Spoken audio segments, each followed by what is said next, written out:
too slow, but you feel like home. Yeah, you feel like home. And where you run, I will follow, 'cause you feel like home.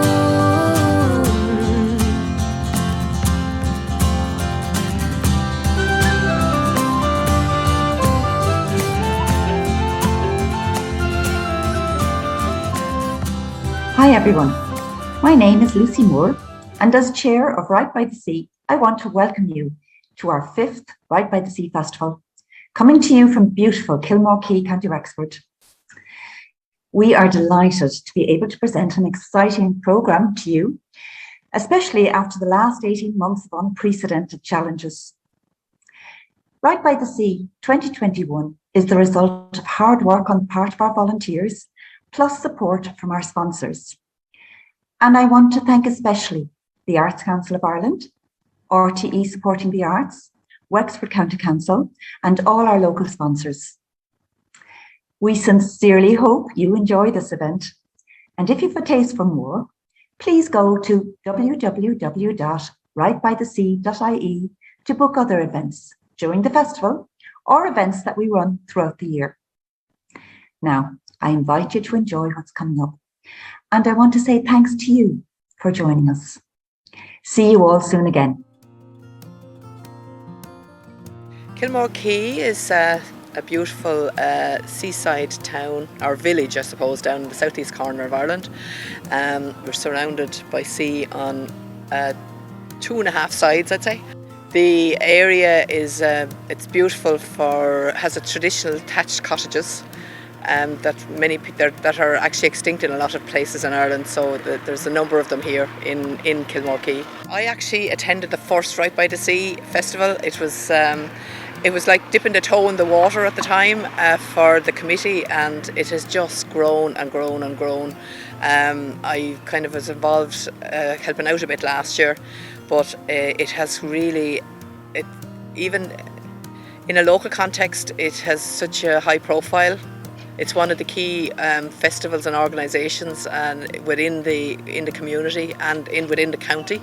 Like, Wexford is known for its writers and its artistic endeavour, because you have the opera festival and you have local writers. You have like the likes of Billy Roach, you have Carmel Harrington. You have so many different people, that are huge. Owen Colfer.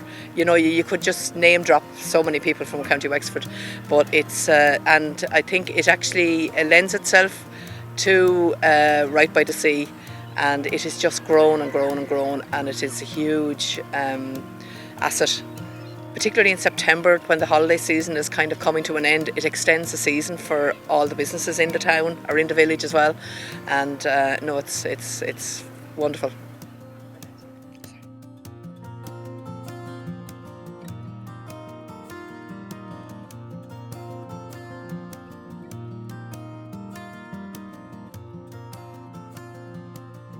This is a session I've been particularly looking forward to, and I'm happy to welcome 3 amazing women.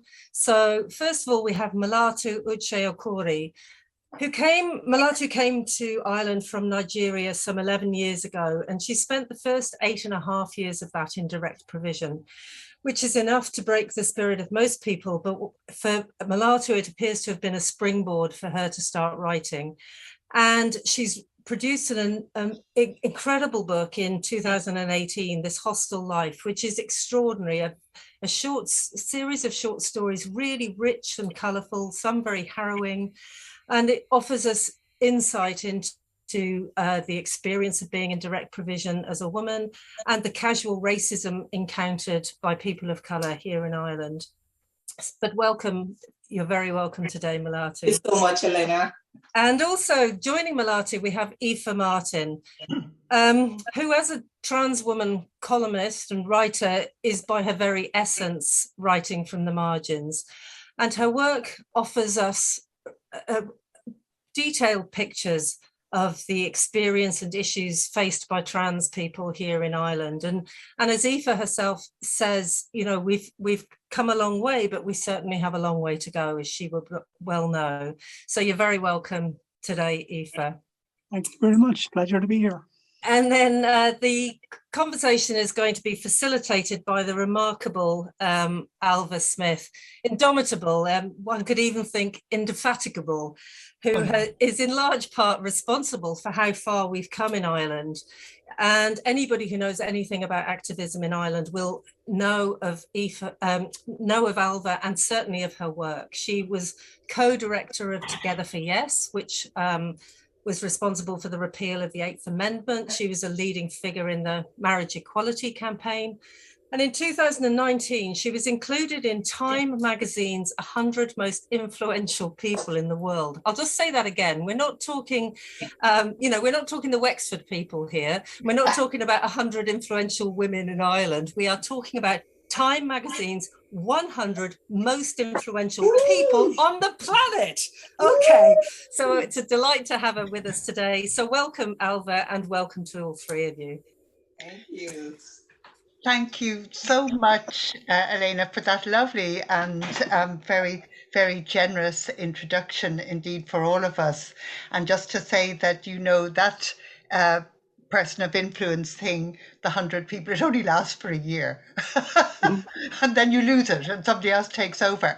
And the other thing they don't make clear is what you have influence over. So I am extremely aware of all the very many areas of Irish life in which we do not, as people who ask questions, who want to see a fairer and an equal world, in which we find it so difficult to influence those who make policy and who make the laws to bring about change. And I think I'm sitting here today with two women who know what all of that is about from the inside. So there's a certain irony, I think, in our session being called Writing on the Margins, because actually, and we'll talk about that, I hope, later on, but in one sense, of course, when you are, and when you feel yourself to be, and when you've been placed on the margins, you are actually working from and living within the absolute centre of a society's real beliefs about people and about humanity, and the kinds of, you know, there's no pretense permitted when you're living inside that marginal edgy kind of status. I really like our title for today. I think it has many, many meanings, but I'm also incredibly pleased to be here with Aoife, who we've only met online, I think, Aoife, but I've certainly, you know, listened entranced to you reading online, and it's been a great pleasure. And also, of course, read your work, and it's wonderful to think that we have a trans woman journalist. You know, this did not drop out of the deep blue sky. You've actually worked very hard for this, and you and your friends and colleagues in TENI and in other LGBT organisations have also worked incredibly hard for that to be true. And Melatu, I think similarly, a great pleasure to see you again after some good while now. We met at a conference on Irish Studies in Spain, which was a great treat and a delight. And you read, and of course I was completely overwhelmed. I hadn't heard your work before then. So it really is wonderful, couple of years later, to be on this panel with you. So look, I'm just going to plunge straight in and put a question to you both, and maybe start off with Aoife, actually, simply because you're A and Melatu is M, and we'll, you know, we won't always stick to the alphabetical. But look, I mean, what I'm really wondering for each of you in a way is, what brought you to writing? What compelled you to write? Were you compelled? Were you propelled? What was it? And was there a moment, or was it a process when you suddenly thought, I'm writing, I am a writer? Yeah, I mean, I've always loved books. I've always been interested in writing, but I never felt that I had anything to say. And even now, I still, you know, when I hear myself described as a writer, I'm going, no, that's not me. I'm not a writer. You know, I just write columns. You know, it's, you know, and you know, I have this sort of you know, this this thing about being called a writer, because I don't feel like I'm worthy of that title. When I look around and look at other writers around me and go, yeah, that's a writer, like, that they've published a book. Like, I haven't published a book, so I don't see how I can be called a writer. But of course, that's just, that's just the way my brain is thinking, I think. But I suppose it all started for me um, when I came out as trans, and I wanted, when I came out as trans, I wanted to be visible, because I wanted to sort of normalize being trans, to make trans people visible in Irish society. I think there's still a dearth of visible trans people out there at the moment, and I wanted to, to tell my story, to tell what it's like for being a trans person in Ireland, to get across the difficulties that trans people face in ordinary day-to-day things that other people take for granted. Trans people are discriminated against, and when it comes to housing, and we're overly represented in terms of people who are unemployed, people who are homeless, in terms of access to healthcare. So all of these things sort of came to the fore when I came out as trans, and I suppose my writing career, if I want to call it that, came from social media initially, just tweeting about the various things about being trans and being a visible trans woman in Ireland today. And from that, my tweets sort of, they got attention, and people started reaching out to me, asking me, would I be interested in writing an article for this or an article about that? And it sort of, came from there. So it was very much social media driven. Mm-hmm. And then, and I'd written a few articles that were published in various magazines and various newspapers. And then last year, the journal reached out to me and asked me would I be interested in writing a regular column for them. And I said, yes, I would. But I wanted the column not just to be about trans issues, because even though the prism through which I view the world and through which I interact with the world is very much, through a trans prism, I also wanted to write about things that weren't necessarily trans related, because, we are, trans people are people. We have other interests besides being trans. We do the same day-to-day ordinary things that everybody else does. We do the shopping, we go to the cinema, we go for meals, we meet with friends. And it's not just about, it's not always just about being trans. We have opinions on other things too. So I thought it was very important, when I started writing my column for the journal, that I get some of those issues across as well. Well, that's really very interesting. I mean, there are a lot of issues there that I would love for us to follow up, and we will. And I think not least that one about being a writer. But your point about we're not only trans or we're not only whatever is something that I think everybody who has an experience of marginalization or exclusion or silencing, that you have to be hyper yourself, hyper trans or hyper a black woman or hyper a feminist or hyper, whatever, hyper Irish, actually, if you're away, it's sort of interesting.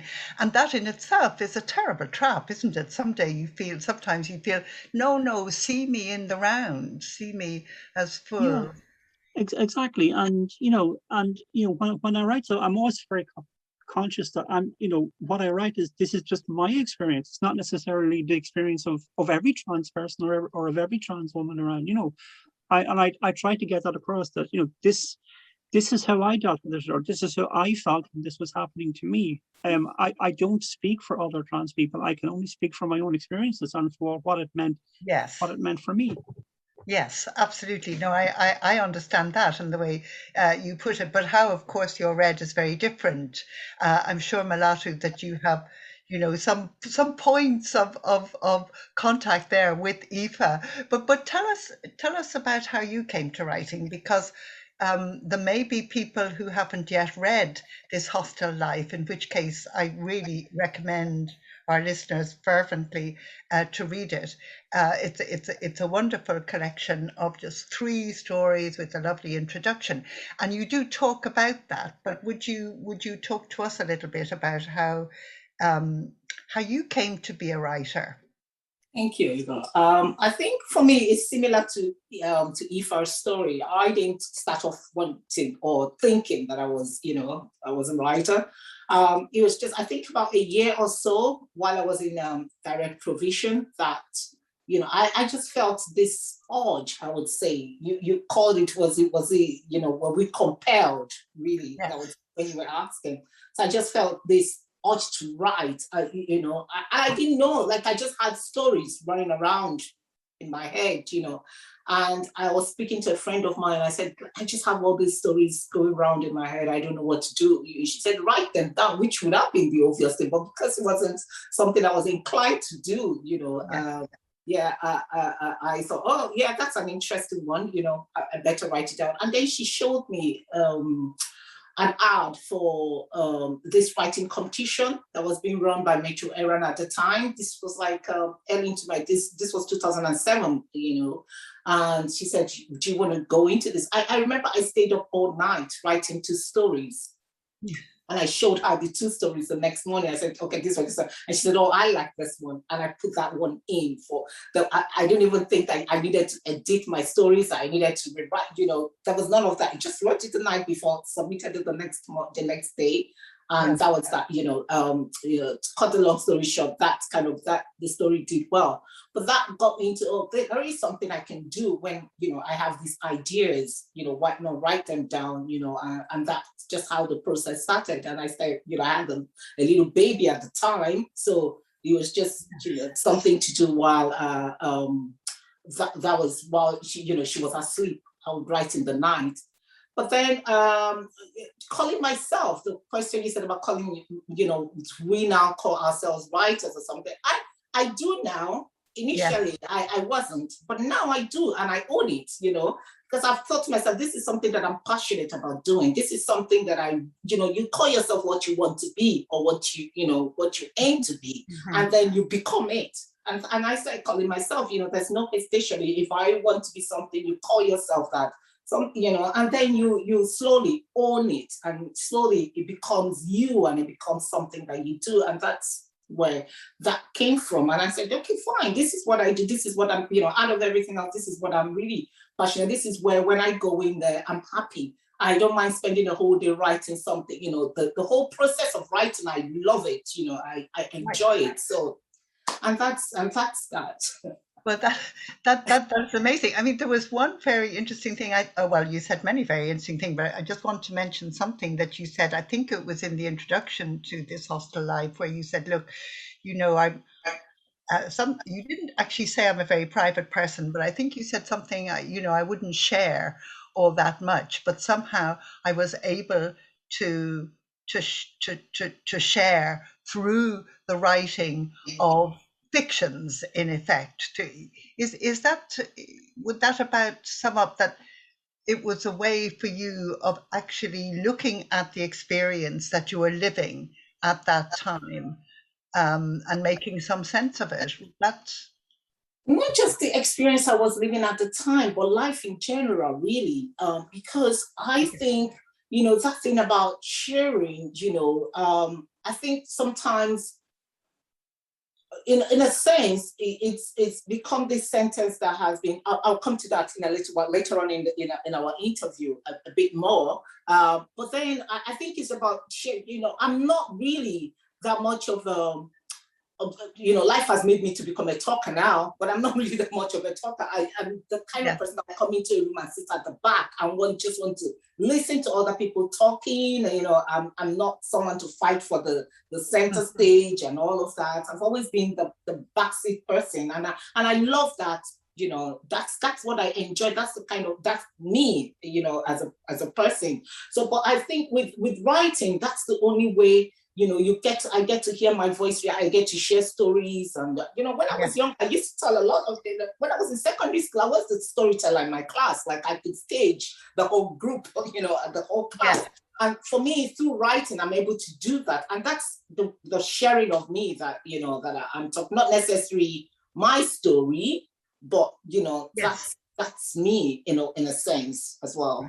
Well, I mean, thinking for each of you about sort of what you write from? Because I think for both of you, personal experience is nonetheless a very central element or part of your writing, not necessarily, of course, the whole thing. But Melatu, at one stage, somewhere you say that you write to unnavigate the world around you. So, in other words, the world in which you live in, you have to navigate. Well, we all have to navigate the world somehow, but there are so many challenges, perhaps difficulties, obstacles that you have to unnavigate. You have to pick your way through this. Would you say a little bit more about that? And Aoife, I'm going to ask you maybe to think about where you would situate yourself and your writing in relation to that idea of unnavigating the world. Thank you so much for that lovely question. You see, sometimes through writing, I've written stories that the civil, which is the hostel, this hostel life, that particular story. I think the original story was just this, almost like this rage on paper. I remember the very first draft of it was just like an outpouring, you know. Or sometimes something would happen, you would observe something that would really, and you think, okay, this has, you know, I want to kind of put this down on paper. And when you're writing, as you know, I think both of you would, you know, would probably understand what I'm trying to say. Sometimes you write down, you pour something down, and then you try to make sense of it. You kind of, okay, this doesn't make sense. Okay, probably, you know, I have to find a way of phrasing this, or I have to navigate, and it gives you answers. It makes you realize, oh, maybe, you know, you observe things a different way once you have it down on paper, or, you know, it's a different thing when you're thinking, and it's a different thing what you have. The story I'm going to read later on is just one of the things that was happening in, it's an old story, by the way. It's not in this Hostel Life collection. And, you know, it was just something that, or what was going on around the time that I was in direct provision, which it was kind of like a story that I wrote about. And that was my way of kind of pointing towards that direction, of saying, okay, this is happening, or, you know, or just telling a story about it. So with stories, I find it easier because, you know, I find that not a lot of people share my, or share my ideas or my thoughts, or it's harder to express things in words for me. As opposed to kind of putting them down on, I feel more comfortable that way, putting things down on paper, looking at it again, walking through it, you know, even things that had happened, you know, I don't know. It's just my way of navigating through things, of questioning things, of saying, you know, inviting somebody else, come and take a look at this. What do you think, you know? Yes. Thank you. Yes, although I would have to say your story, The Awning, where you describe your experience, a particular experience in a writing workshop, and you're writing a story about that, of course. I'm not saying this is necessarily Melatu's direct experience, but you did not seem to be getting the kind of response that personally I would find helpful and constructive in a writing workshop, because it seemed to me that you were having to unnavigate a profound racism in our culture, in our system, in our way of talking about people, in our way of responding to people, so that you were writing, so to speak, to unravel that and to show it. I suppose sometimes you write things and you think, okay, this is, if I put this out there, or, you know, if I show this somebody, they would understand, or they would get it. And then you realize it's quite a bit difficult for people to take in, you know, and I think with that story, that was the case with it. You realize that, and that story, you know, just put that, is based on conversations that you have, you know, people are telling you, you know, I was in direct review, we talk, you know, women will go out and come in and tell you the experience. So you find a way of piecing all of that together in a story, bringing it together, which is what every writer or every author do. You know, it's from our observation of the world around us. And I thought, okay, perhaps it wasn't as easy to read as I thought. You know, bringing it into a writing workshop. Now, that part of bringing that story into a writing workshop is my story. Yes. Okay. I actually brought that story into a writer's workshop. So that's actually that's the real part about the story, and then the responses and all that. And I do understand, because when the book was published, it turned out to be, my writing or group people turned out to be, because a lot of people were not able to accept that was going on. So it's still, it's still a reflection. That little writing group is a reflection of the world that we, that we live in, the society that we live in. That comes across very strongly in that story. Perhaps in particular, it's a bit like people saying, "I wish you'd written a different story," which is a bit like saying, "I wish you were a different person," and I wish that you were. I've heard that so many times. I wish I'd written a different story. Can I just? Does Melatu's experience there, or the way in which she talks about it, Aoife, I mean, I'm thinking of you writing your column, for example, for the journal. Is that a little bit like there being this news area sort of workshop behind you saying, "I wish you were a different person, I wish you'd write a different column"? Does that experience resonate in any way with you? It does, in a way. I mean, as I'm lucky enough that I have a platform with the journal, so I have access to that, which I think I'm very, very privileged to have that. And certainly as a trans writer, I think I think somebody told me that I'm probably the only sort of trans columnist working in mainstream media in Ireland today. Yes. Which puts sort of, I wouldn't say burden, but I do feel a sense of responsibility sometimes. And with all that's happening around the world in terms of, all the scaremongering around trans issues at the moment, I certainly see coming from the UK. Sometimes I feel, do I need to write about this? Do I need to call this out? Should I be putting this into my column? And, it sort of puts a little bit of pressure on me to sort of consider whether I need to do that or whether I want to do that, because I know that if I write something that's specifically trans related, I'm going to come in for an awful lot of criticism, and there's an awful lot of people out there that just want to tear me down by virtue of the fact of being trans. I mean, a lot of the stuff I write is sort of personal essays, I would say. Yes. And it's just me exploring not only my own gender identity, but also my own experiences with the world, so and I'm hoping that in some way will relate to other trans people and maybe even other cisgender people. Like one of the pieces I wrote, which was well received, was about going swimming as a trans person, something that most cisgender people take for granted, but something that is very, very difficult for trans people to do, and something that a lot of trans people, don't do because they're just so uncomfortable in those spaces and uncomfortable with their own bodies. So writing about the body, I think, is something that I'm very, very interested in, and something that I think about an awful lot. I have an awful lot of thoughts in my head that that I'm working through, and I don't know if some of them will make it to the written page, but they might, So it just depends on where I go with that, Yes, the story, the account that you wrote of going swimming and preparing to go swimming, which has been published, but which you also read on the Irish Times podcast in an evening called Overcoming, and which absolutely bowled people over, because I think probably the vast majority of the listeners were cis people one way and another, and had never really thought about what it was like to set out to go swimming as a trans woman, and the kind of apprehension of the world and the anxiety of the world that you might experience in doing that. It really is a very, very powerful account. I mean, was that something, when you were writing it, did you have any sense of a reader, or was that not? I mean, some writers do write with a reader somewhere there, and sometimes I think writers don't. It's not necessarily like that.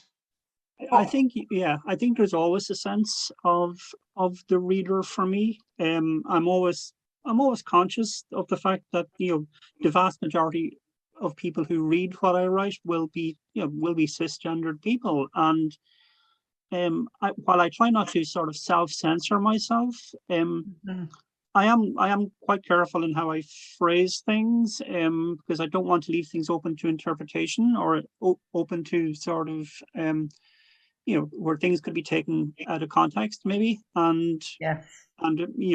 misused, shall we say? So, but I'm also very conscious of the fact that a lot of just the personal stuff I write is also, there are people in my life that might possibly read what I'm writing, and I'm conscious about that too. Like how much is too much information, basically. Because there's lots of stuff I don't write about, but Yes. And I would probably like to write about, but I do have to take into account other people's sensitivities. Is that because partly you are writing in the context of a news journal, which is online, but nonetheless? Yeah, you're that's part of it. With the channel, the medium. Yeah, that's part of it, and you're also confined by the number of words that you have. So I would like maybe someday to write a longer piece about swimming and about trans bodies and swimming. I think that could be really interesting, but it would be a much longer essay, and probably more for a book form than for something that would get published in the journal. Yes, well, that does really bring me to ask each of you about part of. There's another dimension, I think, to this question on why and what you write. There must be a sense in which people say, oh, well, it's basically autobiography. And because you do write about experiences, each of you, which could be seen as part of the lives that you're living. I'm not sure if I'm putting that a bit awkwardly, but I mean, and forgive me if I am, but I mean, it's very clear, Melatu, that you write stories and you set out to write stories, to tell stories about what it is like to be a Black woman. Certainly in two of the stories in this hostile life. The third story is located, the egg broke in Nigeria, and it's very different.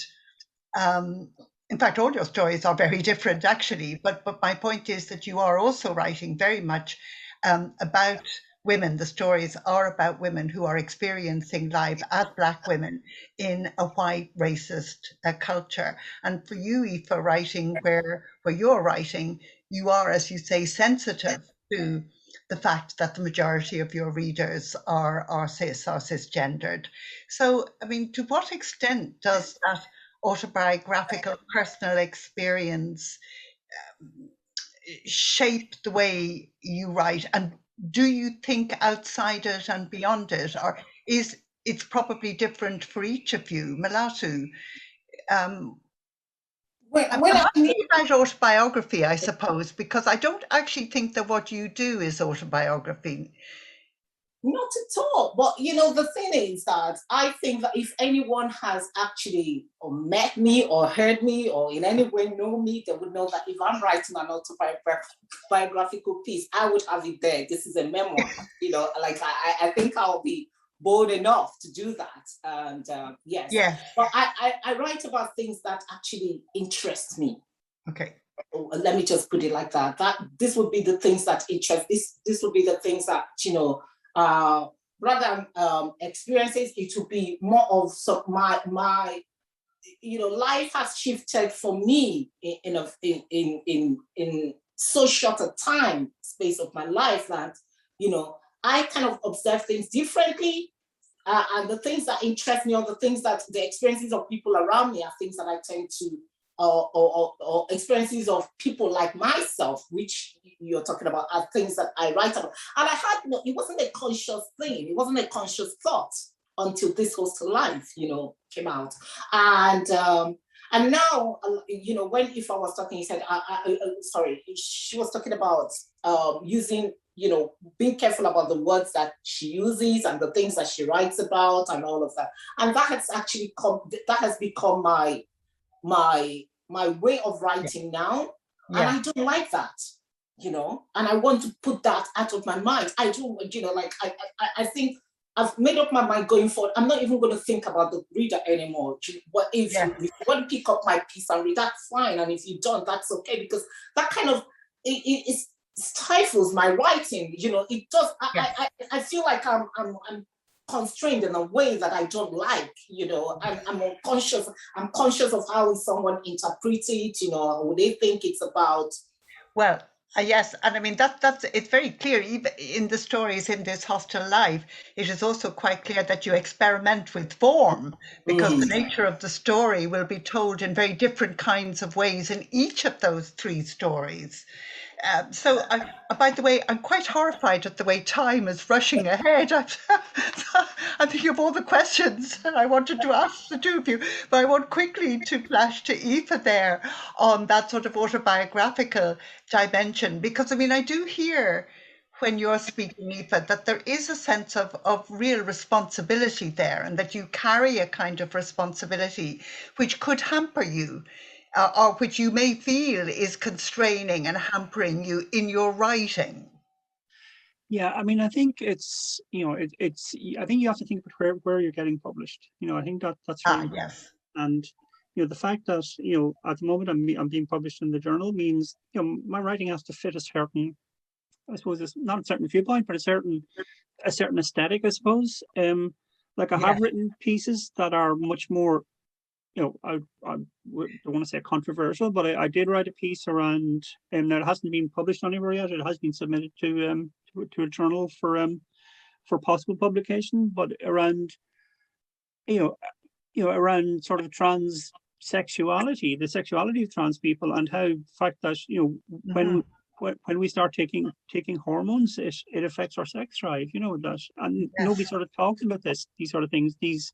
You know, these sort of taboo subjects. So I do want to write more around those sort of things. And I think, and I'm certainly very interested in writing non-linearly, I suppose, doing different kinds of structures, which I'm very, very interested in, because I like writers who don't do what people expect them to do. So I think it's about where it's going to be published. I think you have to think about that. And, you know, so certainly that taboo piece that I wrote, it's certainly not for the journal, but it could be for somewhere else, you know. Yes, well, in fact, I did want to ask you both about publishing, because when you are perceived as someone who is on the margins, I like the word edge, by the way, much better than margin, because I think being on the edge, you're edgy, or you know, it's sharp. It can actually make you very uncomfortable, and that I think both of you, when you write, you do make those of us who don't live on the edge feel very uncomfortable, and that is an incredibly important thing and very powerful aspect of your writing, not the only aspect. But what about getting published? I mean, I'm thinking, Melatu, you know, first of all, let me say I know you're published by Skene Press, and I think Skene Press is absolutely incredible, publishing unrepresented voices. And they've just done Rosaline McDonagh's beautiful essays on Settled, and there was Owen de Vardoon's lovely Moon book. I think it was the Moon book. I can't remember the title now, and so on. And I think they are a publishing house that is specifically setting out to publish people who are not represented in the writing sphere in this country. But there, yes, Find the Moon Travels, lovely. Thank you so much, Aoife. Let's hear it for Skene Press, by the way, who are so brilliant. Absolutely. If they're listening to this, thank you for all the work you're doing. Keep going, because we need you, and we need you to be bringing through these lovely, wonderful new voices that make us really uncomfortable, and more than uncomfortable, actually. It makes me feel very angry and ashamed. But anyway, is it really hard? I mean, tell us, how hard is it to be published when you're writing as a Black woman in Ireland, when you're writing as a trans woman in Ireland? Melatu, or Aoife, I'll start with you this time. Well, I suppose I've had it reasonably easy, you know, so far. In that, you know, people have come to me looking for pieces and asking me to write pieces or to comment on pieces. So because I'm a fairly visible trans woman, so people, you know, sometimes I feel like I'm the go-to trans woman sometimes, and I'm very, I'm very conscious of that, because there Yeah. are other voices out there who we need to listen to. And, I'm not the only trans woman in Ireland. I'm sorry to say there are other trans women out there, and we should be listening to those. Wonderful, wonderful. But let But me ask you something. So let me interrupt you yeah, just there, sure. Aoife, rudely, and say, if you said, "Oh yes, right, I do want to write. I have a set of stories or a set of issues, and they're not really about being a trans woman. Will you still publish me? Will you still love me tomorrow?" Well, that's a very good question, because I do want to write. I have other interests, and there's certainly things that I would like to write about that are not related to my being trans. And I would hope that, I mean, the journal has given me the opportunity. I've written about my love of cinema. I've written about my Yes, love of reading, and they've all been published in the journal. So I'm very lucky lovely that piece on reading. Yes, yeah, and so I'm lucky that they've given me that voice, and and allow me to publish things like that. But yeah, I'm certainly interested in writing essays that aren't necessarily around being trans. Certainly, because I have a wide variety of interests, just like most people. yes, absolutely. Melatu, what about you? Oh, for Difficulties of me, being published.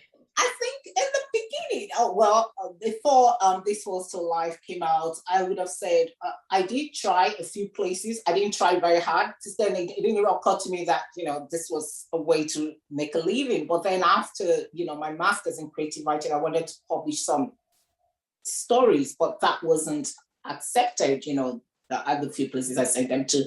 Actually, the story that I'm about to read now, that I would read here. Yeah. I sent it out to a newspaper, but then they didn't accept it. Just like Aoife mentioned, that sometimes the story might not fit the the remit of the paper or the spectrum of whatever they like to publish. So, and that was fine. But I didn't, at the beginning, I didn't make that much effort to get. And then This Was Still Life came out and all of that. Now with it's a bit it's a bit. I don't want to use the word difficult, but then it's not everyone that would appreciate the story that you're writing, or that it's going to be their cup of tea, really, and that's fine. But I also believe that the same way that this that Skin Press came to me, I think in things like publishing, I think as a writer we have to wait for the right one to come to us. Because the mistake sometimes is that you push it, and anyone that comes for you, you send it, and then you don't like what happens afterwards. So I'm quite happy waiting, even when I get those rejections. I believe that the right one will come, the right the right people, or the right publishers and all will come, and it will fit. I kind of have that kind of belief or faith in things that things happen according. So I'm not always worried when I get these rejections. I just kind of put it out of my mind, because I know it's going to happen when it's supposed to happen. You are a patient woman. But I have to say that I was really, really very pleased in that lovely anthology of Irish short stories, The Art of the Glimpse, that you have a piece in that, for example. And I thought that really breaking open the long traditional mold of the Irish short story. No better woman than Melatu Uche to do it. I thought how great. And also, I mean, I know you've been in other anthologies as well, but I am aware that it's difficult. Aoife, what about you? I mean, I know you're published by your writing, your journalistic writing. Journalistic writing it's not quite that, because they are actually, as you say, more personal essays than anything else. I mean, do you feel apprehensive about going out into the publishing world? Not apprehensive as such. I think it's writing is difficult. I can spend weeks just thinking about a subject before I'll even get the impetus to actually sit down and try and write it. Like, I have a few pieces on the go at the moment that I still haven't finished, because I'm just not in the right frame of mind. So it's. I find writing to be a very difficult process sometimes. If I'm angry about something, I can write a column in under an hour if something really pisses me off. But rage is a great driving force. Yeah, it is, isn't it? Rage is great for that sort of thing.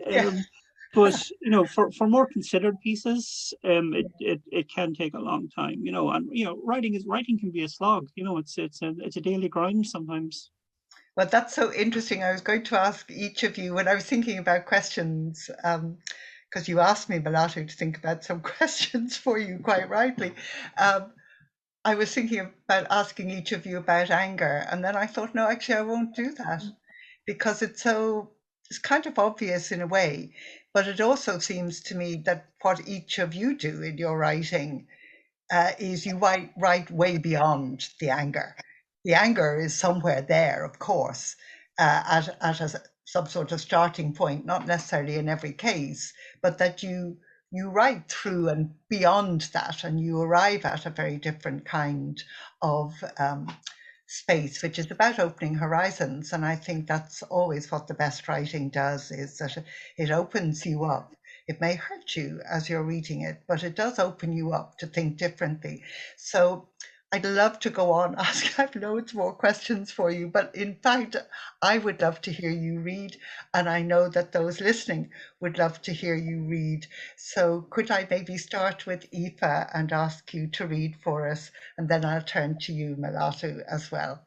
Sure. So this is a piece I read out at the National Concert Hall in March, and it's a piece about lockdown and art, and books, and bereavement. So I hope you like it. Okay. I have lived a solitary year. I live alone, and like many people, I haven't left my home since March, except to venture out for for exercise or for the weekly shop. I have avoided restaurants and pubs when they were allowed to open, and until recently, it hasn't been too taxing on my socially reclusive heart. This time last year, I went to a funeral in a small County Wicklow church. The mother of a work colleague had passed away, and I felt duty bound to pay my respects. I might be an atheist, but I'm also Irish. Already there were small signs of what was to come. There was hand sanitizer in the church porch, and the priest didn't ask us to offer each other the sign of peace. None of us in the congregation were wearing masks. The thoughts of doing so had not even registered on the public consciousness, and even if it had, it would have seemed absurd and overly cautious. Listening to the radio in the car on the way home, I heard the Taoiseach announce that from that day schools would be closed. The vast majority of my face-to-face interactions since then have been with the cashiers in my local discount German supermarket. There have been highlights here and there, meeting a friend for coffee or a walk when regulations allowed, visiting another friend for a socially distanced swim in the sea, but by and large, I have spent 2020 on my own.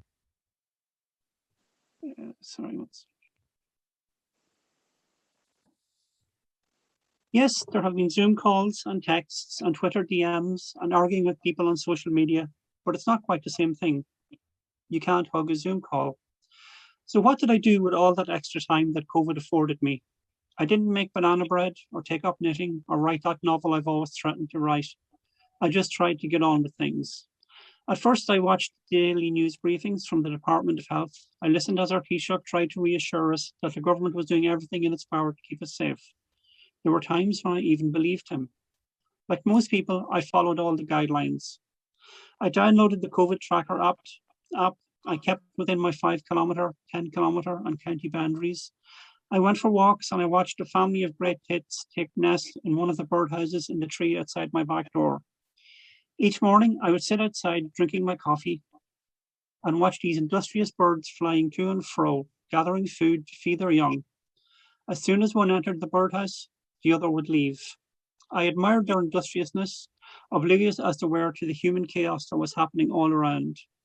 I listened to the silence, no longer broken by the busy hum of cars and the M1 motorway in the distance. I watched numerous sunrises and I saw some beautiful sunsets, nature painting its spectacular colours across a canvas sky. I started having COVID dreams, often nightmarish and fuzzy, their fading images dissipating as I woke up and tried to grab their ethereal coattails and remember what had disturbed me so. I dreamt of people in my life, loved ones I hadn't seen in years, family members I had been estranged from, and woke with tears on my cheeks, painful memories rattling around my head.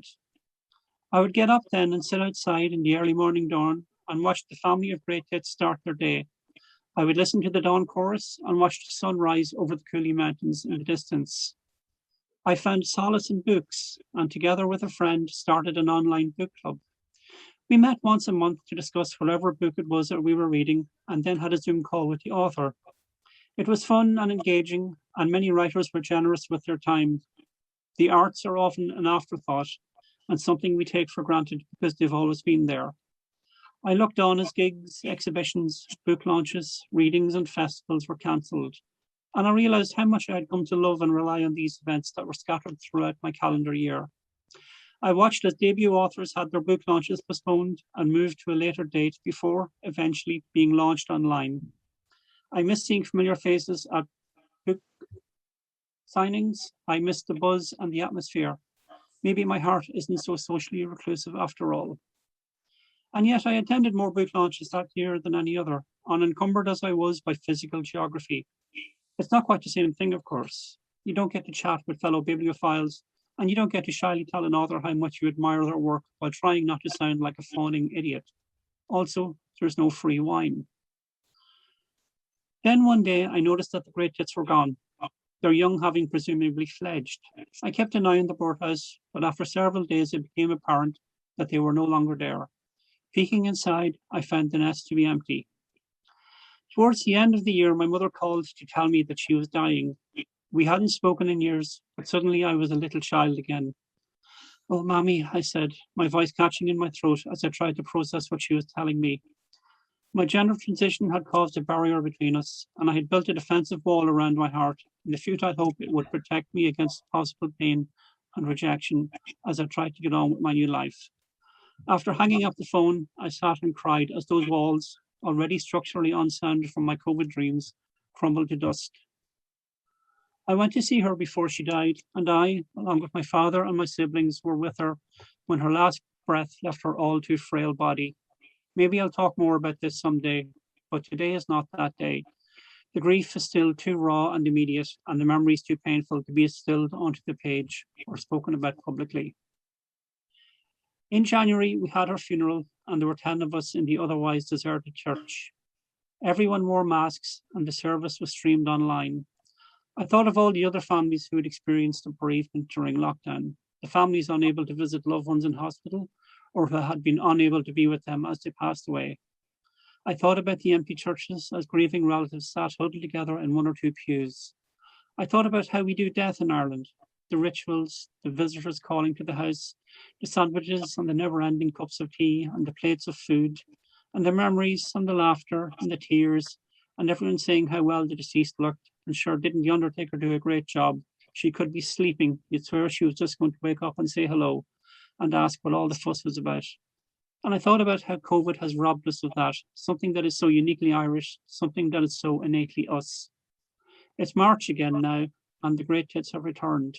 I don't know if they'll nest this year, but for the moment, I'm just happy to watch them land on the feeder I've hung on the tree for them. Thank you so much. It's a very, very, very poignant, moving piece, Aoife. Thank you. Thank you. Melatu.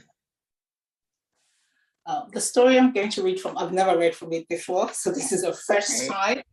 It's unpublished, and it's called The Cleaner, and it's actually based around this, at the time I was in direct provision, there was always this stories going around or something that we knew was happening where you would find Irishmen coming to direct provision centers to solicit for girls, basically.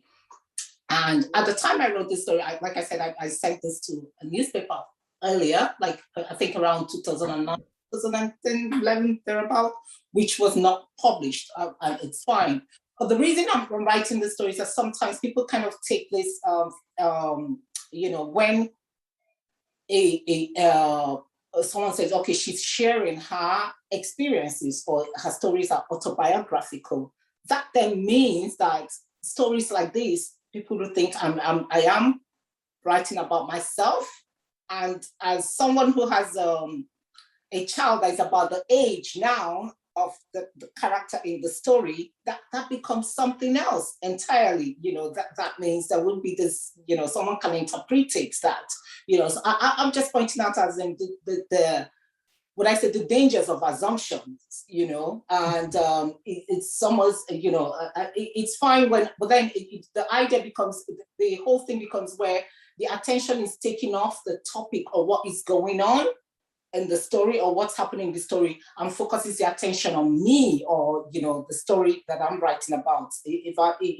Or saying, oh, it's about her, as opposed to looking at the story and saying, what's going on here in the story? Does that make sense? So, you know, and I wonder if I have a husband, which I don't, and I write about domestic violence, does that become that it's my husband beating me up? Do you know what I mean? So the tension goes away from the story and what's happening in the story, or where the focus should be on how to, and then goes into, she's writing about herself or she's writing about her family, and that. So I've ignored it for a long time, but I think it's something, you know, there comes a point where I have to highlight the issue, because it's taken away from my writing. It's taken away, you know, from, you know, the point of the stories in the first place, and it's making it all about me. So I'm just gonna go enough of, I'm just gonna read the story now and, you know, see. As I see the black Mercedes car again outside my direct provision gate, my heart skipped with joy, even though I should be annoyed that there are plenty car space inside the car park. But instead, the owner of the Mercedes car chose to park near the entry of the car park, causing our hostel driver to maneuver the bus around it like James Bond to enter the car park as he's doing this. As he's doing this, some residents inside the bus are shouting, but why the owner of this car park it here? The hostel bus driver finally managed to enter the car park, but I don't wait for him to turn off the bus engine before I am standing up and leaving my children strapped in their seats. And from the off corner of my eye, I see two women that I greet inside the hostel stand up too. And from the way they bend their head to avoid meeting my eyes, I suspect that they too have interest in the Mercedes car like me. And they want to see it, because in a place like my hostel, you are important if you have news, and everybody is knocking on your door and asking, what's the story? Like the first I see the Mercedes car, my neighbors, Evangelist Clarkson, his wife Tammy, and elderly Mrs. Uche gathered themselves outside my door for me to tell them about the car. And Mrs. Uche said to me, Loveline, we hear you see a black Mercedes car outside the gate this afternoon. And I say, yes, that I see the car with my own two eyes, and that it is black and shiny and have tinted windows, and that the windows are rolled up. And as I'm talking, my voice is rising and I'm happy, until Evangelist Clarkson asks me, what about the driver? You see the person? I shake my head sadly at him, as I realize that that is not enough to just repeat that. It is not enough to just repeat that the car is a Mercedes car and that it was parked near the hostel gate. But I also should know if there is somebody inside it or not. And this realization made me to become annoyed with myself. And so I stay silent as Evangelist Clarkson, his wife Tammy, and Mrs. Uche start to deliberate on why the car is parked near the entry to the hostel gate and not in the car park, and why the car is outside the hostel gate at that time of the afternoon in the first place, and whether the driver could be someone from the Department of Justice because of the tinted windows. And I turn from one to the other as they are saying, hang on a second, let's just consider this briefly. Is that even a possibility? And after some time of this deliberation, Evangelist Clarkson sigh and say, well, it may well be a neat trick by the new Minister of Justice, to which his wife Tammy asks, what for? And Mrs. Uche responds and say, who knows? Only time will tell. And after that, she turned to me and holding my gaze, she said very gently, next time you see the car, Loveline, look very closely at the tinted windows. Or do you think there is anything in this world this our God-given eyes cannot see? And it is because of Mrs. Uche's words to me that day that I'm happy to see the Mercedes car again. And why I hurry down from the hostel bus, because before anybody else, and take out my buggy quickly from the boot of the bus and set it up quickly. And by the time the other residents are starting to line up inside the bus in order to come down, I've finished. I climb back inside the bus again to take my children. As I'm squeezing past the residents lining up in the bus on my way in, I'm saying to them, excuse me, please. Sorry, excuse me. And some of them give me a funny look as they move aside for me, but I do not care. I carry my 7-month-old son, Felix, in my arms and take the hand of my 4-year-old Julie, and I come down from the bus. And as I'm strapping Felix inside the buggy, the two women that I greet inside the hostel come down from the bus and go to take their buggies from the boot. I start to walk towards the hostel gate, pushing Felix in the buggy and holding my Julie's hand. And I've only taken about 4 steps when I hear one of them shout, for God's sake, how many more? And I turned back to see why she shouted, and I see that she's standing by the bus door and waiting for the people coming down from the bus to finish coming down so she can go back inside to the bus and get her children. And her annoyance made me smile. And I start to sing. It is only going to be my second time to see the Mercedes car, but some residents have said that they have seen it 4 or 5 times, and that it stopped to come to our hostel for some time. And they said that on the last day it come to our hostel before today, that they see the driver of the car. And this happened because as they are passing the car, one girl from our hostel opened the Mercedes car door to enter inside it. And as she opened the door, one quick thinking resident look inside the car and see a white man wearing dark sunglasses. And this make everybody in the hostel to go around asking, but why she entered the Mercedes car and not the hostel bus? And even though anybody would like to enter a Mercedes car instead of the hostel bus, I stopped to sing to concentrate on pushing my buggy to go faster because it is late September and plenty leaves from the trees that are on the road to the hostel are dropping everywhere. And they are causing the wheels of my buggy to go this way and that. And I need to see the Mercedes car before it drive off. I reached the Mercedes car and I stopped to stare like Mrs. Uche advised me to do.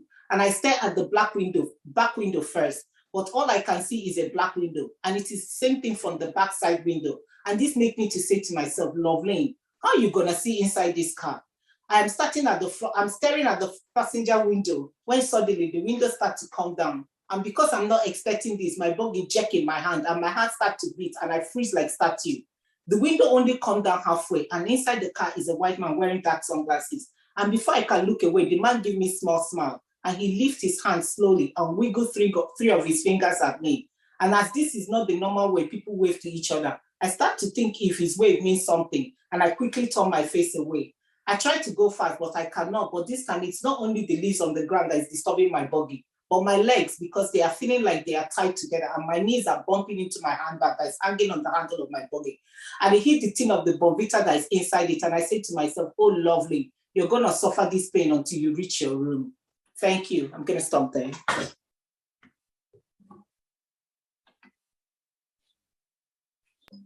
I was on mute there. Thank you both so much. Both read so beautifully, and you read in such a way that I think we all want to hear and read more of your work. I'd love to go on talking with each of you. I hope we'll have another opportunity separately or together at some point, but I do want to say a huge thank you for being so generous and so enlightening, and also so somehow very constructive and very positive. It completely renews my sense that living on an edge in material terms is bad, but in cultural, creative terms, it's pretty good, actually. And I think that the work you're both doing is very exciting, and we're very lucky to have both of you writing in Ireland at the present time. So thank you, Melatu Uche, and thank you, Aoife Martin, and a big thank you to Right by the Sea for this lovely festival. And I hope that next year we can all be together again, if not actually swimming, certainly talking about books and writing. Thank you. Bye. Well, Thank you. I'd like to thank all three of you. That was a fabulous discussion. It certainly lived up to everything I was hoping it would be. And a couple of little things that I'm going to take away a whole heap. But when Aoife, when you said that writing is a slog, writing can be a real slog, and I thought it's really good to be reminded of that, even when somebody who wrote as beautifully as that piece you read out, and you're still finding it a slog. So I'm sure our listeners will be inspired to remember that's just how it is. And Melatu, you said, call yourself what you want to become. And I just thought, it's a great mantra for life, but also really important for writers who are just beginning or maybe struggling and receiving a million rejections to remember that. Call yourself what you want to become. I also just want to mention, you mentioned the press, the publishing company who have been so good. The University of Limerick this year are running a mentoring scheme for underrepresented writers, and it's the first year they've run it. And I know somebody on it, and it's been an incredible experience for them. And I know that the University of Limerick are hoping to extend that and be able to run it again. So for people on on the edge, look out for that, because that's a really supportive place as well. So once again, on behalf of Right by the Sea, I'd just like to thank the three of you and to remind everybody to tune into the rest of the festival. There's loads more to come, and I hope you've enjoyed the discussion again. So thank you to the three of you very much. Thank you.